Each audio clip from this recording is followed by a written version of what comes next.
me welcome everyone. I'm really honored to be here. We have a great show for you today. It's a really big show.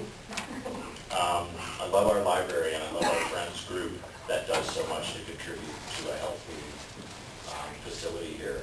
It's really been a labor of love. I can't believe it's our 9th year of Readers Theater. That's really been an awesome success. It takes all of you folks, you know who you are. I think this is my 8th annual Readers Theater.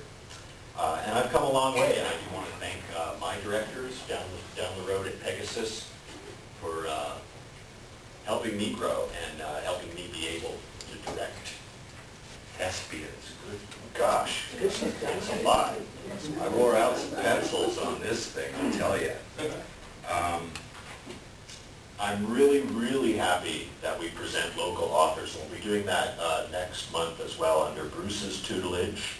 We have so much literary talent here, I mean, among other artistic talents. We're really blessed right here in the Russian River. I call it the Enchanted River Valley. We'll have to write a play about that or something. And I have 2 more microphones to turn on. I might ask you 2 for help, but I think my checklist is all good. We will get started and entertain you folks. Our first play is not that one. It's Neighbors. Neighbors by Chris Riebli. I'm not sure if he joined us tonight. I'm here. Ah, he is. Hey. Excellent. Welcome. That's the thing, I can't make up biographies about local writers. But I will tell you that Chris Riebli is a 5th-generation Sonoma County native. That's a rare bird. So you can tell his work is really rooted in these hills, and I love how he brings the local flavor alive in this piece. His past job history reads like the state's delinquent tax rolls. But for the past 30 years, he's scratched out a living driving trucks, swinging a hammer, and teaching English at Santa Rosa Junior College. He's the founding member and lead vocalist of Blue Hotel, a rhythm and soul band that plays locally. He has lived in Grayton, California, faraway, exotic Grayton, since 1983. Great to have you here, and I hope we do justice to your piece. Thank you. Which I am certain my cast will rise to the occasion. They're nervous, but especially the more I rehearse something, the more it just gets confused up there. But I am pleased to present Neighbors by Chris Riebli, read by Denise, Owen, and Lynn, Woolley.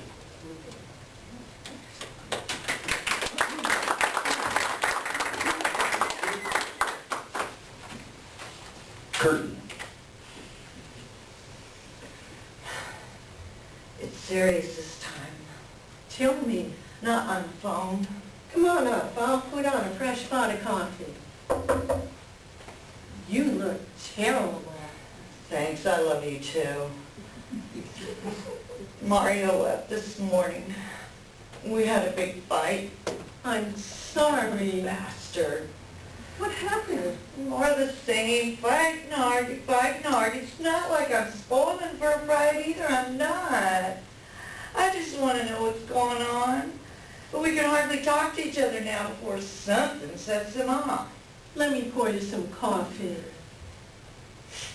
I asked if he'd be home for dinner, and he said, maybe. What I got to do for that schedule now?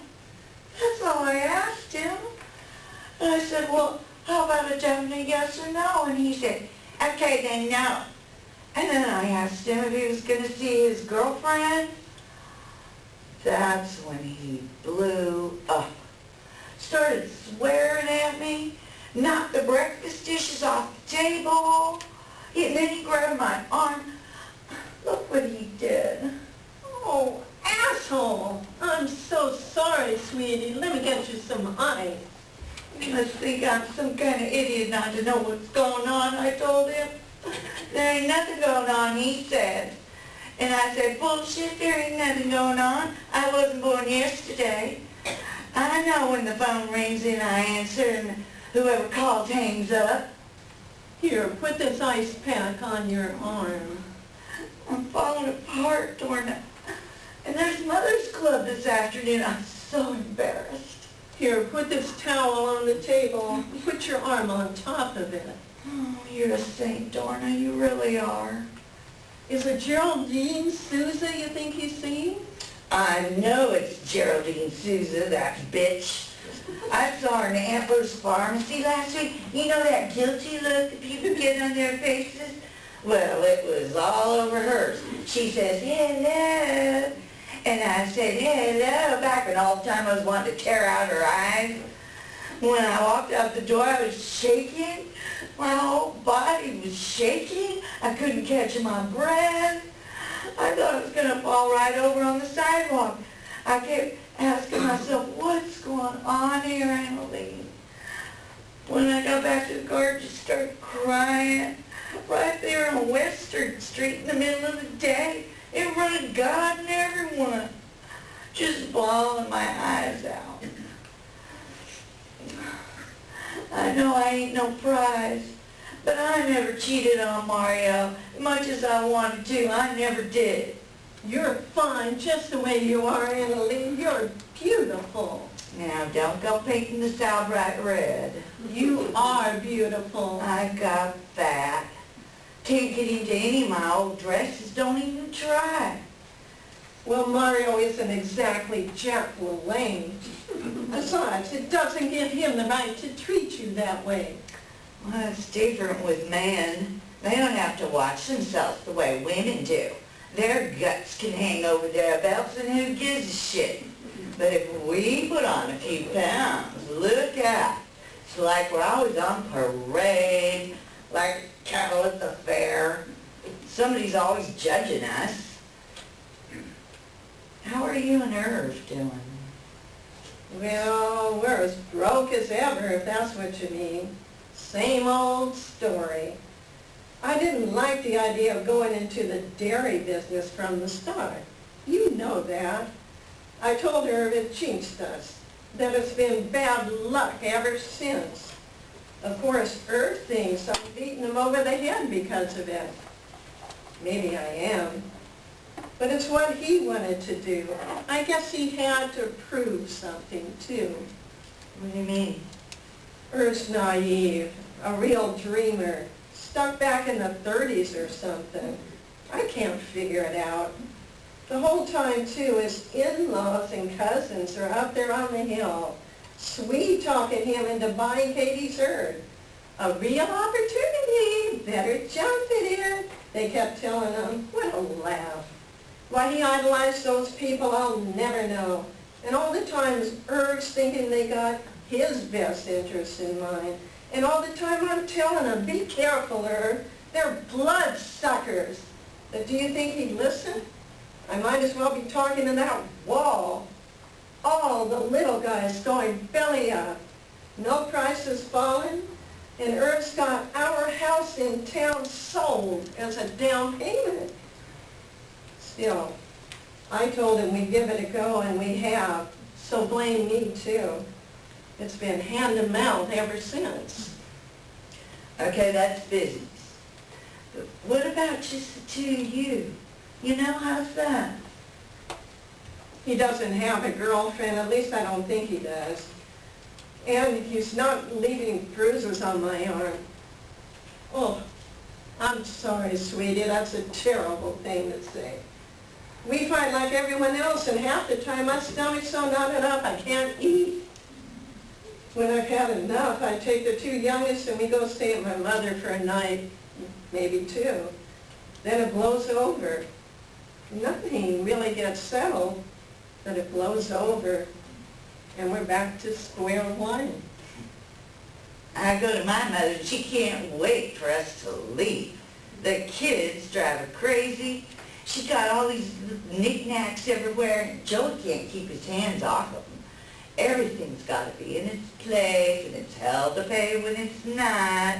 I'd done my child rearing already, she'd say. Nobody ever helped her.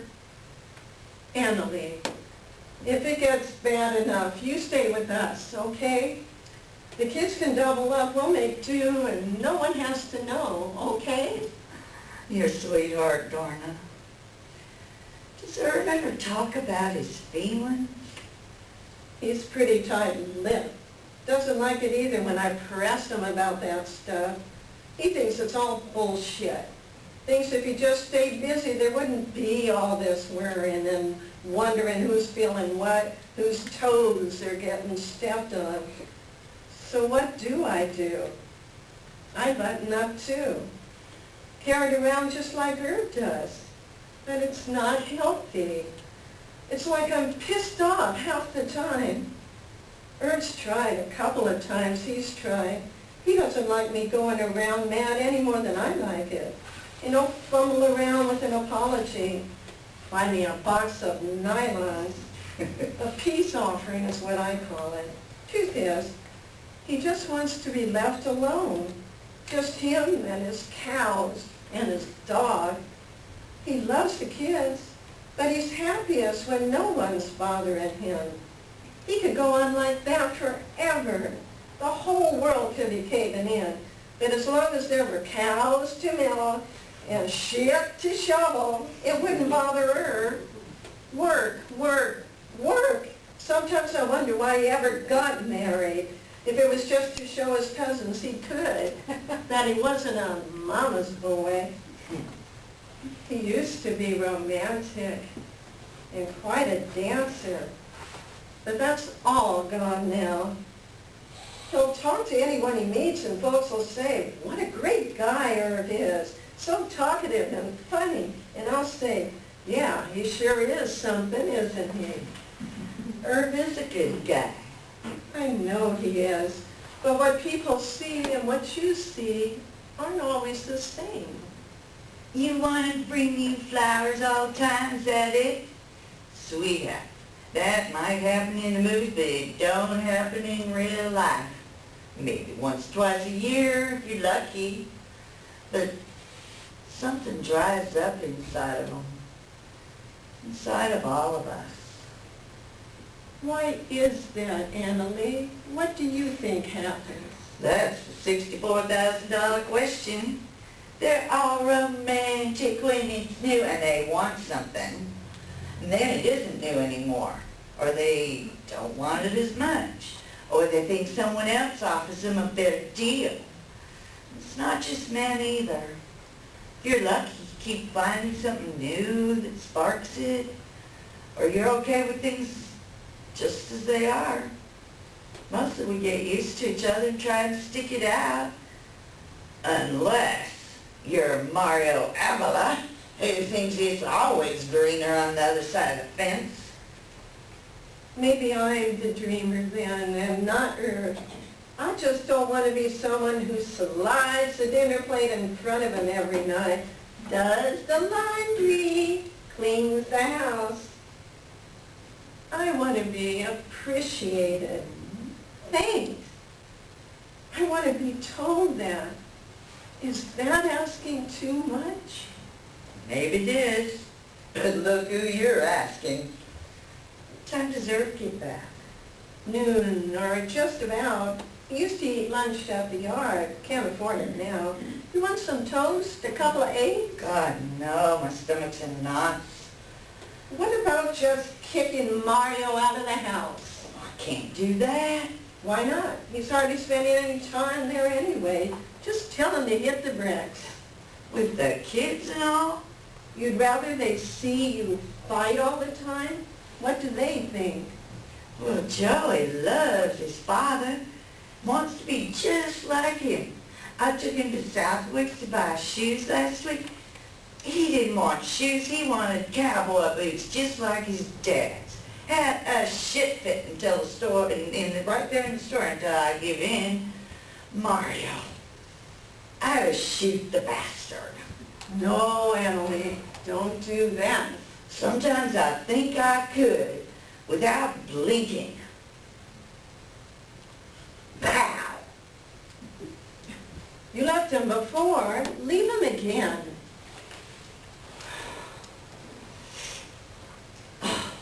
I know I did.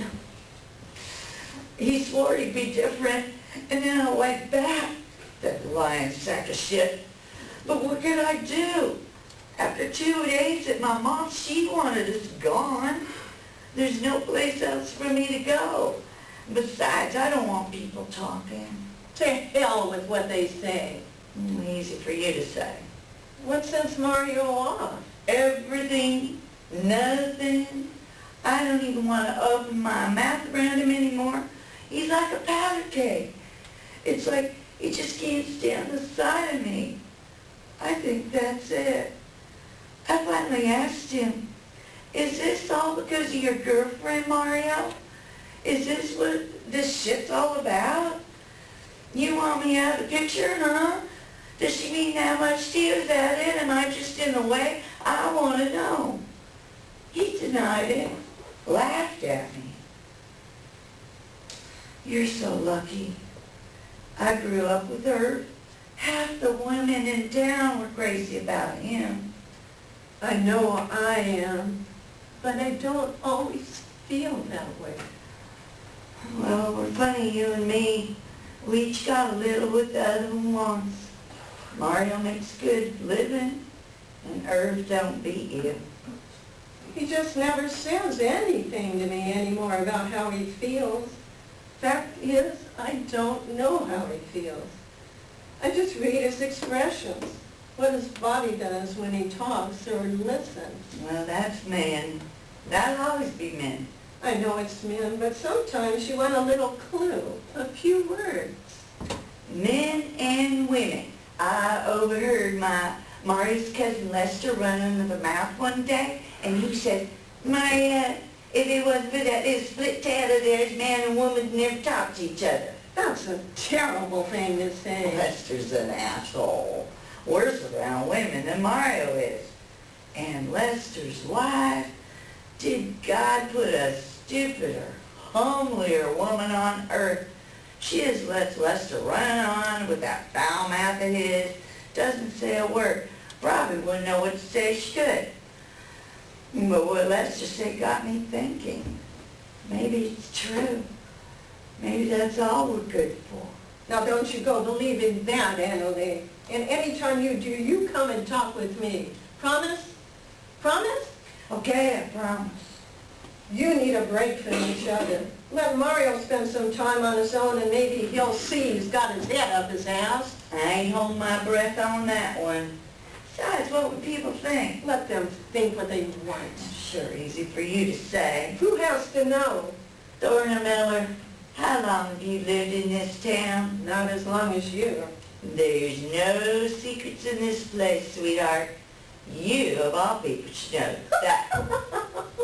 What's so funny?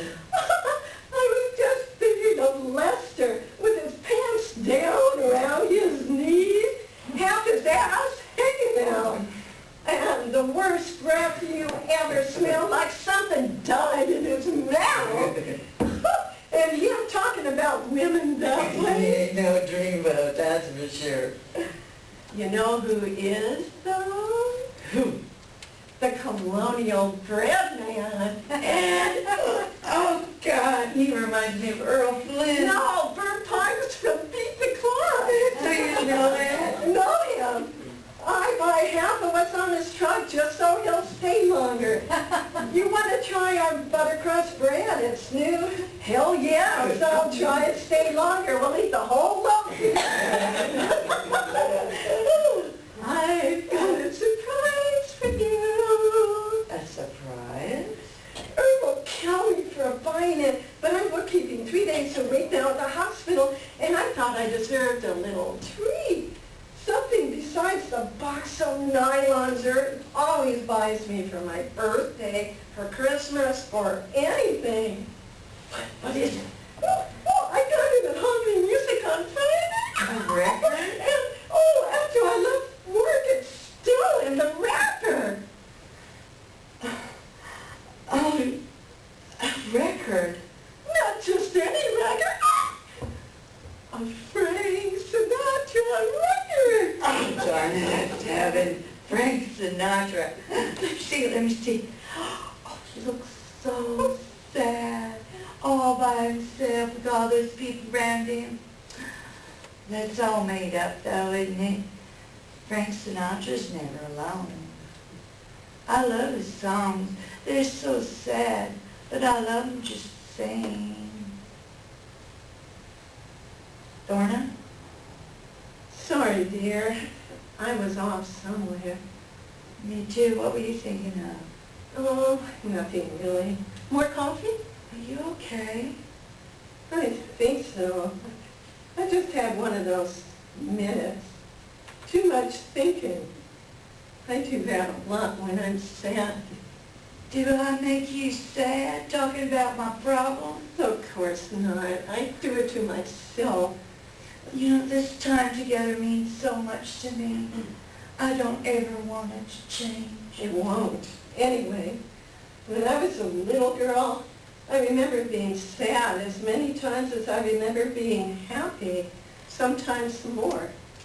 It shouldn't be that way, should it? I don't know. How should it be? Oh, I don't know either. Doesn't it seem that being young should be just about happy memories? Woman who has just happy memories, tell me. And you call her the dreamer. Irv says I never know when I have had enough, that I never know how good I have it. Maybe he's right. That I'm one of those people who will never be satisfied. Maybe I'm just spoiled. You're a lucky person, Dorna. You said you were thinking about when you were a little girl? I was. And? I'd gone up to Agua Carolina to stay at Grandpa's hotel. I was maybe 7 or 8. We spent part of each summer there. Papa liked the mineral baths, liked to sit on the hotel front porch and drink wine with his brothers. I loved it up there too. It was early September, Labor Day weekend, because I just had a birthday and my mother had bought me this beautiful silk scarf. I try it on several times a day in front of the mirror, strike different poses with it. Each time I put it on, I loved it even more. Even in the heat, I'd wear it to dinner. Each time it made me seem like a different person, someone very glamorous and grown up. It was warm, hot in fact. Each morning I'd walk with my cousins down to Boy's Spring where we'd swim. Then a fire broke out in the hills. We could smell it first, and then the valley started to fill up with smoke. It was like fog, except very hot, and it burned your eyes and it burned your nose. Guess left. The fire spread, and the next morning Grandpa had us all gathered up in Johnny Lucia's truck, and we started to drive away. I was thinking about Frank Sinatra songs out in the kitchen. They're all about losing something, aren't they? What happened to the scarf? When Johnny's truck started to pull away, I remembered the scarf in its little box in my room, and I jumped out of the back of the truck. My cousins all shouted at me, but I didn't care. I ran back to the hotel, and just as I reached the first step, Grandpa lifted me off my feet and carried me back to the truck. I kicked and screamed for him to let me go. Have you told me this story before? It's my clearest memory as a young girl, and one that keeps playing again and again. It's as though it happened yesterday. Silly, I know, a stupid little scarf. Don't sound silly to me. But Grandpa's hotel didn't burn down, and the scarf was there when I returned.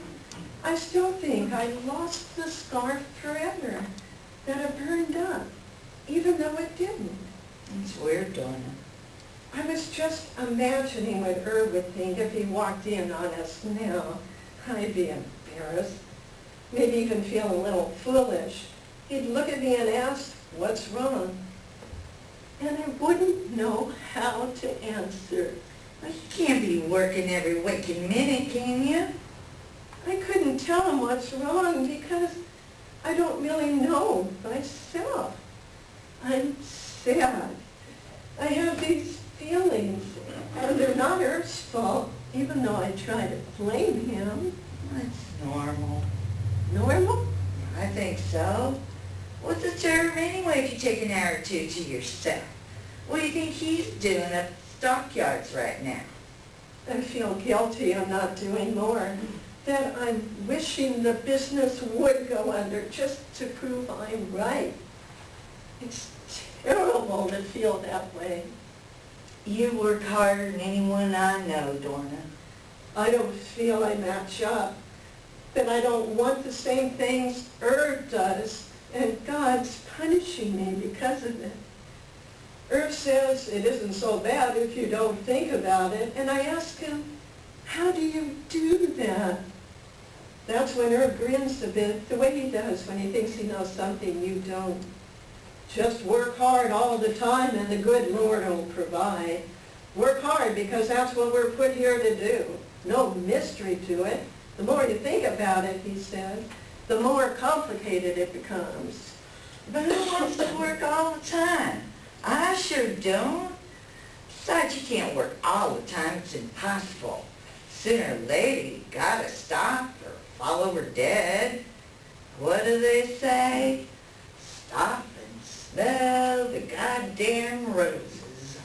Whenever he catches me crying, and it's less and less often now because I don't let him see it, he asks, what are you so unhappy about?